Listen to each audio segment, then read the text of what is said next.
نو بس خلک گمراه کوي او یو گمراه کن سلسله روانه کړې ده. نو دغه ملاقات خبر چې کوم دی دا ډېر اهم دی. په دې باندې براتونکي وخت کې موږ خبرې کوو. تاسو وایئ چې څه ملاقات کوي، خو ملاقات چې کوم دی نو دا دې وخت کې د میډیا زینت دی. د هر ملک په میډیا باندې د آرمي چیف صاحب دا تعریفونه کیږي او د هغې خبرې کیږي. نو دغه لحاظ سره چې کوم دی نو دا ډېر اهم دی.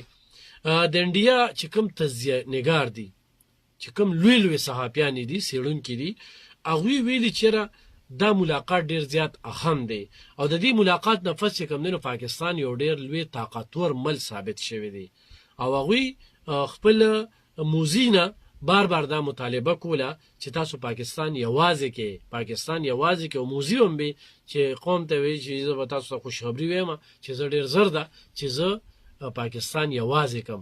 خو اګودي میډیا چې کوم ده اوس هغوی ته ډېر زیات تکلیف دی چې دا څه وشو، موږ قوم سره کومې وعدې کړې وې، هغه خو پوټه شوې او هغه خو چې کوم دی نو دنیا خو لاړه پاکستان سره ودرېدله.